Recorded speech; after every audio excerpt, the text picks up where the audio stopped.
Welcome to the question of the day. Today's question is from Sarah in Nevada. And Sarah asks, how do you keep call debriefs productive and not emotional? Great question. And I think by emotional, I'm assuming here, but by emotional, I think you mean how do you keep it from being a gripe session? Because sometimes these turn into gripe sessions, right? So, how do we keep it productive, but not a gripe session, not emotional? First off, call debriefs. This is great. I'm glad you're doing them. The fact that you're asking this question means that you're actually doing them. This already puts you in the top 10% of sales teams because most sales teams aren't doing them. And so the fact that you're even doing them, even if they're not the greatest, even if they get a bit emotional, like the fact that you're doing them means you're already in the top 10% of teams. So you're working together. Like think about what's happening here. You're working together, player and coach, right? The coach is the sales leader, the player is the salesperson in the field. You're working together to get better, to move forward. And it reminds me a lot of the NFL. And I like looking at the NFL as a business model. And I had a mentor in my career. His name was Eric Bowles. He's got a great book called Moving to Great. And he played in the NFL. And he was the one that adapted me to this thinking. But you have to look at the NFL as a business model.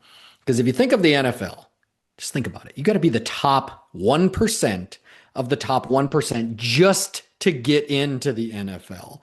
And by getting in, that doesn't mean like you're a star. That means you're on the practice squad. So you're not even actually on the main roster yet. You're on the practice squad. But then to get from the practice squad to the actual roster, the team, like that's a whole leap right there. But once you're even on the team, that doesn't mean you're a starter. You're either doing special teams or sitting on the bench, something like that. And so you strive to be a starter. And once you become a starter, well, now you got a target on your back because everybody wants your spot. Everybody else who does what you do is trying to get your starting spot. And then now you've got millions of people watching on TV. So there's no like flexibility of like I did it or I didn't do it because they can zoom in with all the cameras and they can see whether you caught the ball or didn't catch the ball. There's no argument whether you did or not. And then there's ESPN programs and other programs that are going to just tear you apart on Monday morning, right? Like, and so if that's not all bad enough, every year there's a draft simply to replace you with somebody better and somebody younger. So it's cutthroat. When you look at the NFL as a business model, it's cutthroat. You have to be very efficient. And they do debriefs. So the fact that they do debriefs tells me this is what winning teams do. This is what you can do to be efficient. So the fact that you're doing these debriefs already, that puts you in the top 10% of companies right there. Because this is that player and coach working together to solve a problem. So this is what it looks like in the NFL. If you watch a football game, you see this every game, right? So there's the quarterback. Let's use the quarterback as the example. The quarterback, he either gets his team to a touchdown or throws an interception, like whatever happens. Doesn't whether it's a good outcome or a bad outcome, they do the same thing after every drive. The quarterback will go to the sideline. They'll buddy up with the coach. They'll grab a Microsoft Surface tablet and they'll be looking at pictures, at videos, at defenses. They're looking at the game film. They're coaching in the moment. Because if they wait till after the game, that's too late. They have to coach within the game to win the game. It's the same thing for us. How do we coach within the game? Because after the game is going to be too late. We're going to lose the day. We're going to lose the week. We're going to lose the month. And so we have to coach within the game. Sales leader, you're the coach. You were hired to be the leader of this team. And maybe you're not a designated sales leader. Maybe you have multiple roles. Maybe you're a GM that also heads up the sales team, or you're the owner who also heads up the sales team. Whatever it is, you wear that sales leader hat.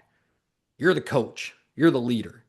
And regardless of who you are or how you got to this position, you're in that position because somebody thought you'd be good at leading the team. And so we want your fingerprints on this.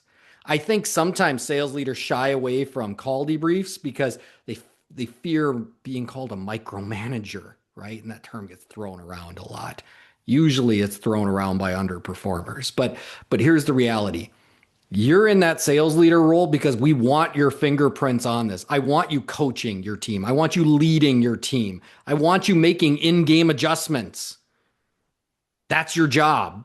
And you have an interest in this because your whole job is to make the team better, to increase performance. And quite frankly, your job depends on it. Because if you look at the NFL, underperforming teams, usually they don't fire the players first. Usually they fire the coach first. Same thing in our world. They're not going to fire the salespeople right off the bat. If there's a whole team underperforming, they're going to fire the sales leader. So you have a vested interest in this as well. Salesperson, you have a stake in this too. You want to do well. You want to get paid. You want to be an all-star on your team. Whatever your reason is for success, this is an opportunity for success. What you have to be, though, is you have to be humble. You have to be humble enough to get a second opinion. Humble enough to not accuse them of being a micromanager. Be open-minded to that second set of eyes. Learn from them. Be open to challenging your own viewpoints with their viewpoints of how you can be better. Be open to be challenged to be better. When I have a sales leader and a salesperson working together in this capacity, this is what defines great teams. And so how do you do this? What does this look like without getting emotional or turning into a gripe session? So, salesperson, after every call, you're going to call your sales leader. And if they're not available, you're going to call them back. Like you got to drive between calls, right? Or sales leader, if you see they called and you're busy, you're in a meeting, call them right back after the meeting. But this has to take place. It's not a matter of it taking place. It's going to take place. If it doesn't take place right at that moment, call them right back, okay? But you should be available. So salesperson, after every appointment, you're calling the sales leader. Sales leader, you're going to stick to these questions. You're going to keep it really simple. It's going to follow the same format. And salespeople, you're going to know the format. So you can be thinking ahead how to answer these questions. This keeps you on task. This keeps you from getting into the weeds and griping and getting emotional, okay? So here's the question. Sales leader, you're just going to ask these questions. Did it sell? That's the first question. That's a yes or no question, right? That's easy. If it did sell, rah. Sales leader, you're the biggest cheerleader. Dude, I knew you could do it. I'm proud of you. Like, way to go. That's why I sent you on this call, right? So that's the first one. Now, if it didn't sell, I'm going to have a couple other questions here. First question, if it didn't sell, is going to be, well, what went well on the call? Start with the positive. What went well? Something went well on the call. Second question, if we had it to do over again, what would you do different? Or what could you do better? This is the opportunity question, okay? So the salesperson is reflecting back like, okay, these were the things that went well.